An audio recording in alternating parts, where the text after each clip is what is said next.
अस्सलाम वालेकुम grade 9 students. उम्मीद है कि आप सब हैरियत से होंगे। आज हम नेशनल बुक फाउंडेशन जो ग्रेड 9 की न्यू फिज़िक्स की बुक है उसका टॉपिक 6.2.2 पोटेंशियल एनर्जी के बारे में इंशाल्लाह स्टार्ट करेंगे। सबसे पहले डेफिनेशन करते हैं। कुछ स्टेटमेंट को क्यों लिखी हुई है। The energy possessed by a body by virtue of its position in a force field और in a configuration is called potential energy. वो कहते हैं कि कोई भी बॉडी है, पोजीशन की वजह से जो उसके पास एनर्जी होती है उसको पोटेंशियल एनर्जी कहते हैं। इनमें लिखा हुआ है इन अ फोर्स फील्ड और इन कॉन्फ़िगरेशन। इसका मीनिंग ये है कि फोर्स आप लोगों को पता है कि हमारी जो अर्थ में वो कौन सी है, अर्थ अर्थ हमें फोर्स प्रोवाइड करती है, नेचुरल फोर्स जिसको ग्रेविटेशनल फोर्स करते हैं। जो अर्थ के अंदर जो आ गया उसके उसके पास फील्ड, बेशक वो जितना मर्जी दूर है, लेकिन अर्थ के अगर फील्ड में आ गया तो उसको एक फील्ड महसूस होती है। ठीक है। अर्थ के अगर आप कहीं बहुत दूर भी हैं, लेकिन अगर आप उसकी हदूद में कहीं आ गए तो आप लोगों को एक फील्ड महसूस होगी। ठीक है। तो ये उस फोर्स फील्ड, उस ग्रेविटेशनल फील्ड की बात कर रहे हैं। तो ऐसी एनर्जी जो कोई पोजीशन की वजह से होती है उसको हम बोलते हैं potential energy. In easy way इसको आप बोल देंगे वो एनर्जी जो आपके पास हाइट, अगर आपके पास हाइट है ना तो आपके पास काइनेटिक एनर्जी होगी। अगर हाइट नहीं है किसी बॉडी के पास तो उसके पास काइनेटिक एनर्जी नहीं होगी, जीरो होगी। नेक्स्ट है consider the work you do on a book when you lift from the floor and place it on the top shelf. The work you did on your book is now stored in the book by virtue of its position। वो कहते हैं आप लोग एक book लें, ठीक है, उसको आप फ्लोर्स, ठीक है, ज़मीन से उठा के फ्लोर से उसको आप शेल्फ पे रखें। अब देखें आपने ज़मीन पे रखा है तो उसके पास अभी हाइट नहीं है। जैसे ही आप लोग उसको किसी शेल्फ के ऊपर, शेल्फ आपको पता है ऊपर होती है, रखेंगे तो उसके पास हाइट की वजह से अब कौन सी पोटेंशियल एनर्जी होगी। ठीक है। अब वो कहते हैं जो वर्क होगा हम जितनी किसी बॉडी को, किसी ऑब्जेक्ट को जितना ऊपर लेके जा रहे होते हैं, जिस तरह हम किसी हैमर को लें, जिसको जितना ऊपर लेके जाएंगे वो एनर्जी ना उसके बाद ये होती है कि हाइट होती जाएगी। जितना ऊपर लेके जाएंगे उसकी काइनेटिक एनर्जी इतनी ज़्यादा होती जाती है और वो एनर्जी उतनी स्टोर होती जाती है। तो जब हम जितनी चीज़ को ऊपर लेके जाएँ तो उसके अंदर उतनी ज़्यादा काइनेटिक एनर्जी होती है। ठीक है? अब हमें पता है, उस बुक की बात की, अब उसके पास काइनेटिक एनर्जी है, जो उसके अंदर स्टोर है। ठीक है? हम जितनी जो दूर ऊपर लेके चीज़ जाते हैं उसके अंदर अंदर वो एनर्जी स्टोर होती जाती है। नेक्स्ट लिखा है by doing work against the force of gravity you have given your book a special form of potential energy called gravitational potential energy.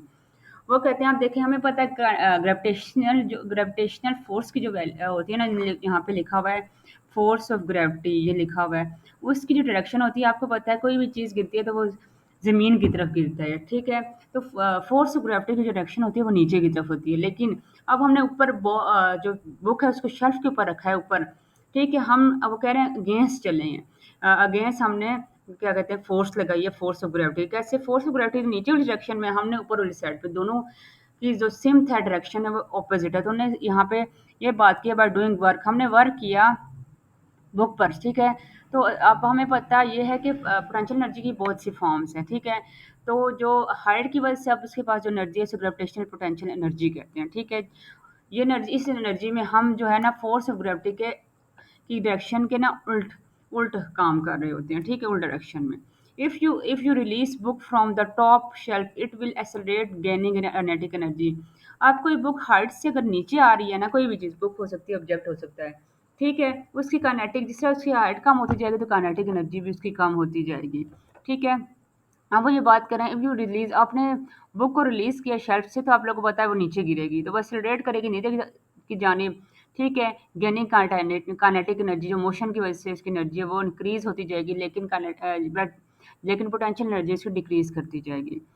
Third, gravitational potential energy is release and have the ability to do useful work. अब वो वही जो energy उसने store की है ना, वो गिरी कैसे है, वही एनर्जी जो उसने स्टोर की है वही एनर्जी उसको काम आ रही है, जिसकी वजह से वो एक्सेलरेट करी नीचे की जानिब। ठीक है। जितनी हाइट पे आप लोग ऊपर लेके जाओगे वही एनर्जी फिर उसको उतना स्टोर करेगी, उतना ही वर्क करने वो नीचे आएगी। ठीक है।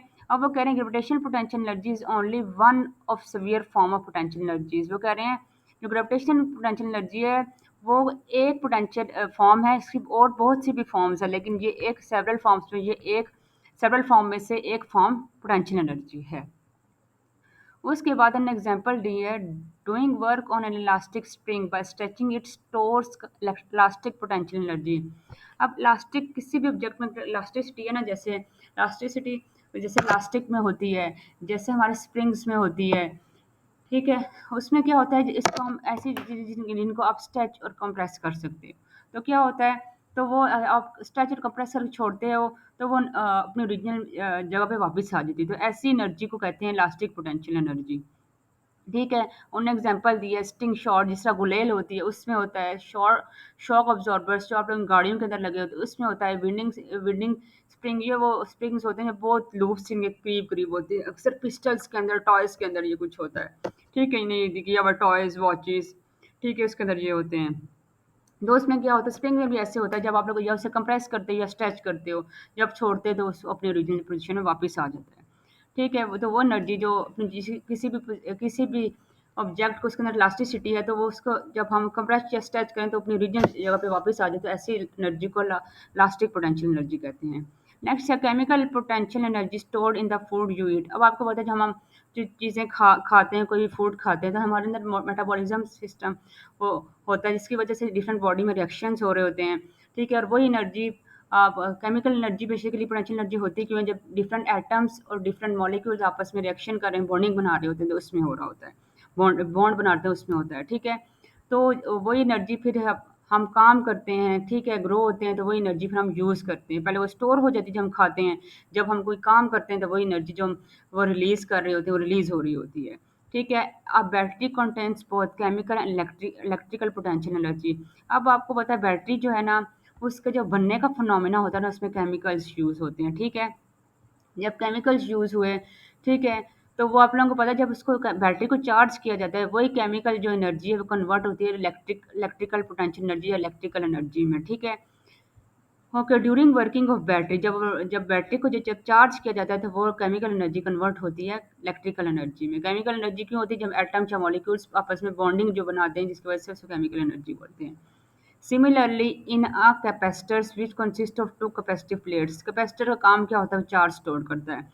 उसके आमने सामने पैरेलल प्लेट्स होती हैं, जिनके ऊपर टू ऑपोजिट चार्जेस होते हैं, एक ऊपर प्लस चार्ज होता है, एक ऊपर नेगेटिव चार्ज होता है। Electrostatic potential energy stored in the electric field between the plates. आप लोगों को पता है चार्जेस हैं तो फील्ड क्रिएट होगी, और जो वो कैपेसिटर जो चार्ज स्टोर करने का काम करते हैं, वो कह रहे हैं इलेक्ट्रोस्टैटिक पोटेंशियल एनर्जी, वो स्टोर जो करते हैं उस एनर्जी को कहते हैं electrostatic potential energy stored in the electric field between the plates. जो प्लेट्स के अंदर जो जो चार्ज होती है ना, चार्ज स्टोर होते हैं, उसके किस वजह से होते हैं, इलेक्ट्रोस्टैटिक पोटेंशियल एनर्जी की वजह से होते हैं। ओके, अब आगे चलते हैं। ये शॉक अब्जॉर्बर की पिक्चर लगी है, ये फूड के बारे में, और ये बैटरी के हमने पिक्चर्स बनाई हुई है। ठीक है, अब नेक्स्ट चलते हैं। Mathematically gravitation potential energy is the product of mass acceleration due to gravity and the change in the height H.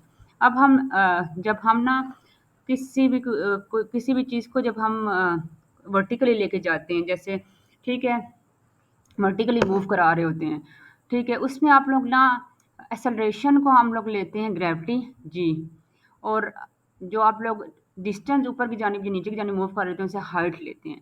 तो ये फार्मूला है, पी ई भी लिख सकते हैं पोटेंशियल एनर्जी, या ई लिख के नीचे जी ग्रेविटी, जी आर ए भी लिखते हैं ग्रेविटेशन सब्स्टिट्यूट में। ठीक है, is equal to M G H, M mass है, जी ग्रेविटी है, और एच हाइट है। ठीक है, acceleration due to gravity, H height. Like sorry like all energies potential energy is also a scalar quantity. अब एनर्जी आपको लोगों को पता था कि स्केलर क्वांटिटी है, जिसकी कोई डायरेक्शन नहीं होती, सिर्फ मैस होता है। तो लिहाजा ये स्केलर क्वांटिटी है। For example, if we lift a stone of 5 K G from the ground to 20 metre height, the work is done against the force of gravity. This work appears as 980 joule of potential energy. अब देखें, उनने देखें maths उनने बता दिया, हमें set भी कर लेती हूँ। मैथ्स उनने बताया है 5 5 kg।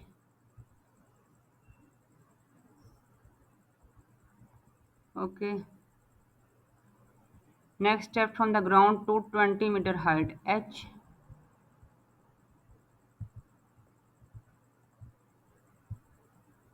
20 metre. Against the force of gravity.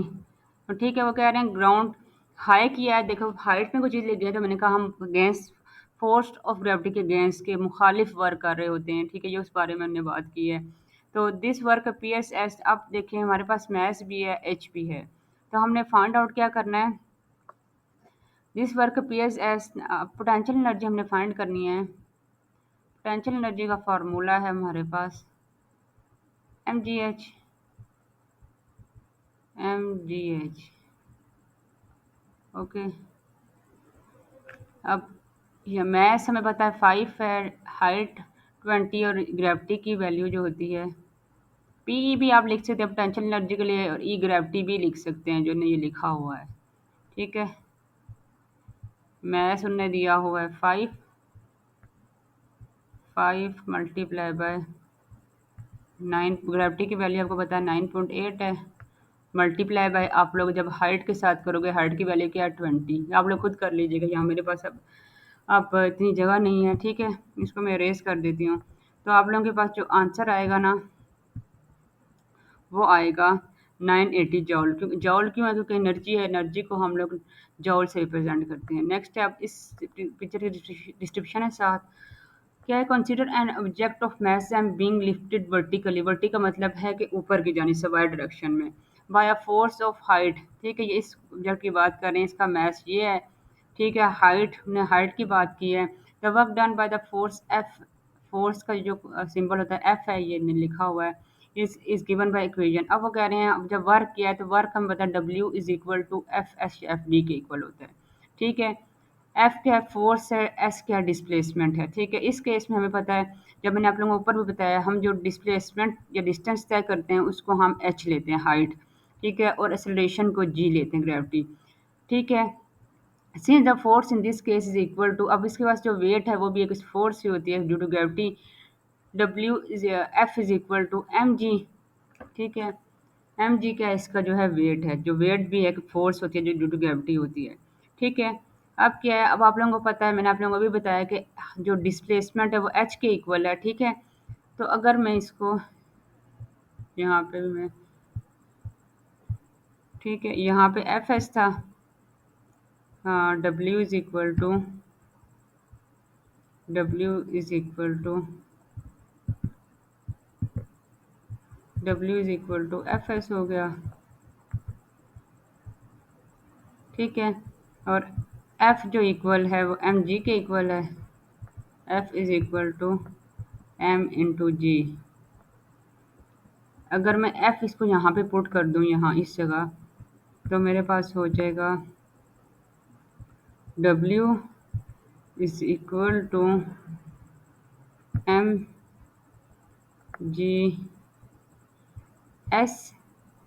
और आप लोगों को पता है एस, एस किसके इक्वल होता है वर्टिकल मोशन में, ये नहीं यहाँ पे लिखा हुआ है, एस इक्वल है एच के, यहाँ पे एस की जगह एच लिखोगे, एम जी एच हो जाएगा। ठीक है, अब ये आप लोगों को पता है जो वर्क होता है, हमारे पास एनर्जी होती है तो वर्क होता है, इस वजह से लिखा है डब्ल्यू इज इक्वल टू ई, के वर्क उसी सूरत में होगा जब हमारे पास एनर्जी होती है, तो इस वजह से इसकी जगह हम एनर्जी पुट करते हैं, इसकी जगह एस की जगह ये देखो एच, क्योंकि वर्टिकल मोशन है, इसकी जगह हम पुट कर लेंगे एम जी एंड एच, हमारे पास इस तरह आ जाएगा, ये इक्वेशन जो बनी हुई है।